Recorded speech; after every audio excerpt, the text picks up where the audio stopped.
G'day folks, Luke here. Apologies we haven't posted a video in a little while. We've been busy with a few other things.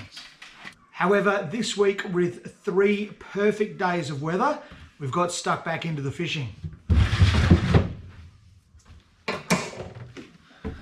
On day 1, I head on to the flats of Fraser Island to chase some flathead.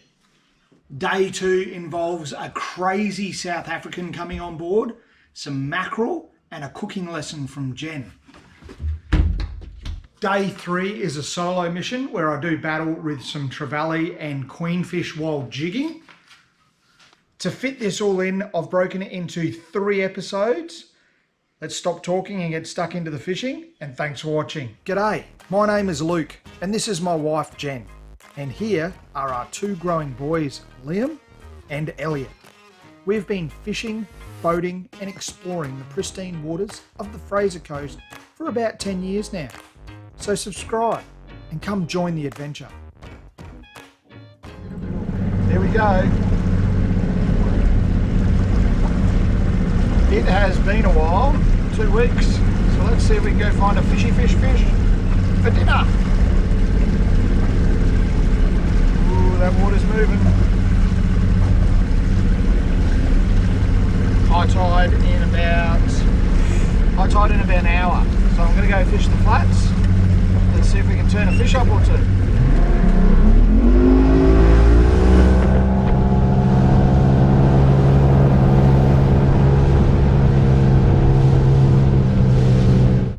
Okay, so we've arrived. We are going to fish the flats of Fraser Island today. Nothing new there. I seem to do it an awful lot. I haven't been on the water in about 2 weeks. I haven't posted a video for about 2 weeks. I haven't posted much at all for about 2 weeks. I've been taking a well-earned break. I've been very, very busy homeschooling 2 kids. So it's been a lot of fun. I've learned a lot. We've bonded well. We've done all that sort of stuff. I've actually really enjoyed the whole process, but it has been very busy and restricted work, so to speak. So I have been working, but I haven't had extra time to sort of do this sort of stuff. But they're back at school now, so I can hit the water for a few days a week and get stuck into it. So today, all I want to do is I'm going to flick some little vibes, soft plastics, might throw a surface lure around or 2. I just want to get 1 or 2 good flathead for dinner. That's all I want to do today. And then I'll head back in. And then tomorrow I'm going to push up the island a little bit further, and I might try and score a different species, maybe some mackerel or a tuna or something like that.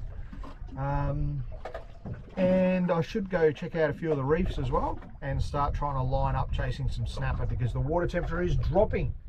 What is the water temperature? Let's have a look. The water temperature. Where's my water temperature? So it's almost 20 degrees, it's saying. So that is 19.9 degrees according to the Humminbird Solix is the water temperature. So that is perfect snapper weather. Perfect snapper. Maybe I should be chasing snapper. Anyway, let's get stuck into this. In typical Luke fashion, I forgot to turn the camera on and missed the strike, but I'll talk you through exactly how I found the fish shortly after this.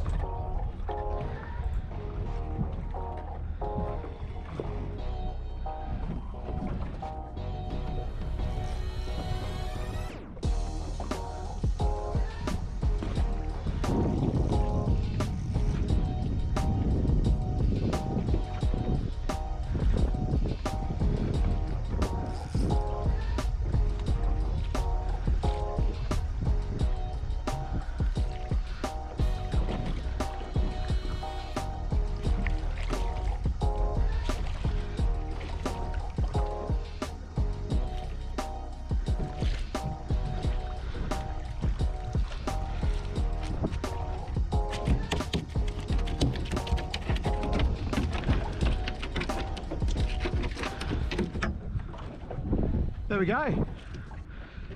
So I started off using the 3-inch prong, and I had a few follows, and the water's that clear I could actually see the fish following the lure. I'll just get the hook out and everything.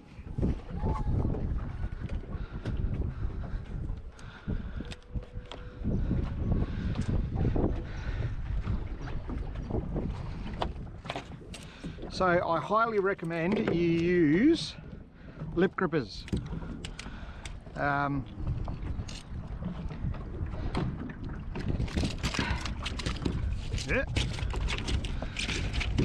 Not like that, because that was a poor example.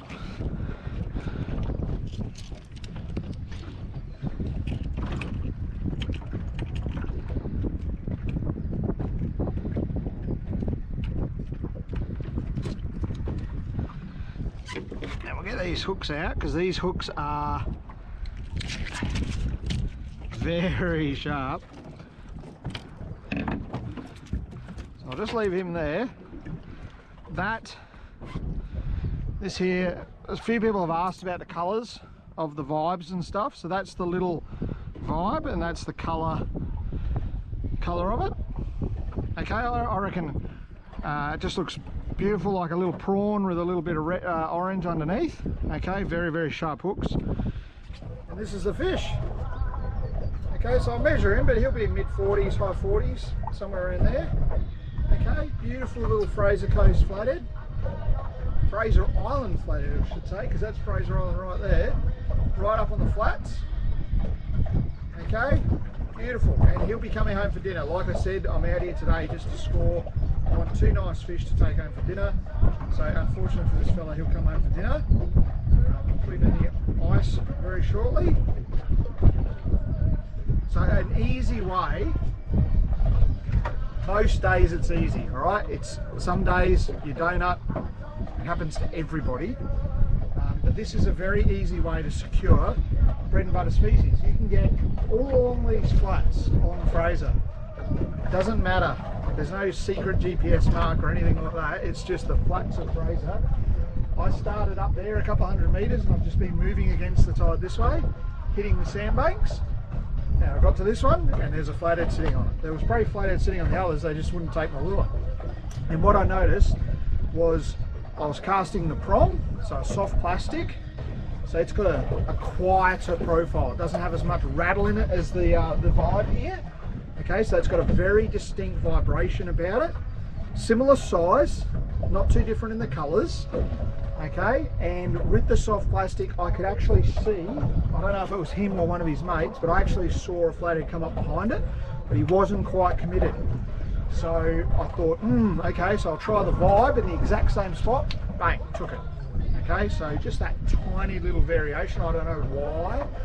Okay, I never understand fish sometimes, but the vibration got the hit, soft plastic didn't. So I'm not going to give up on the soft plastic. I'll just keep changing the two, and I'll just use the two on the different sandbanks as I move along. You'll get grunter, whiting, flathead, brim, any of those bread and butter species along these flats. Sometimes you'll score golden trevally, juvenile GTs, all sorts of stuff, okay? So we are very, very lucky. Bread and butter species, if you want to feed a fish just for dinner, don't take too many, just take what you need, and then this is where you do it, okay? And then you can go out onto the inshore reefs and stuff and target some bigger stuff. So I'll get this guy on ice, and then we'll see if we can get number 2, because I need 2 now, because Liam is about this big and he's eating more than me. So 1 used to be enough, and now I need 2. Where you find 1, you'll find more flathead. You see what I mean? These light patches here, these sandbanks, the deeper patch is the little gutter behind it, okay, before another sandbank. And you can see in the distance, that's Kingfisher Bay Resort. I will fish quite often from right down a couple of k's the other side of Kingfisher Resort, and I'll just move along these flats all the way up to the base of the green zone, then I'll skip across the green zone and fish up around Moon Point, doing exactly this.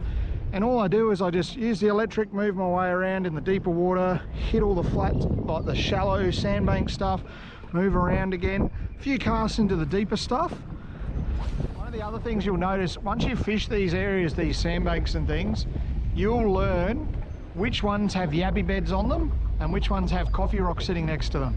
And no surprises, that's generally where the fish will hold, around a food source and a nice ambush location. So just spend time on the water learning these areas, and that's where you'll have the most success. Especially you know, you can do a little bit of lure fishing and then get out, pump some yabbies on the lower tide and stuff. So Plenty of options.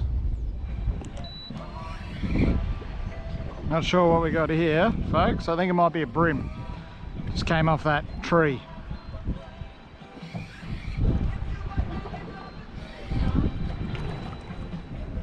What have we got here? We've caught a whiting on a vibe. How's that? A whiting on a vibe. Woohoo, there's the vibe. A whiting on that. Crazy, crazy stuff. Join us next week where we bring on board a crazy South African, hook into a few fish, and Jen gives us a few tips on cooking freshly caught mackerel. Hope to see you then. Stay safe.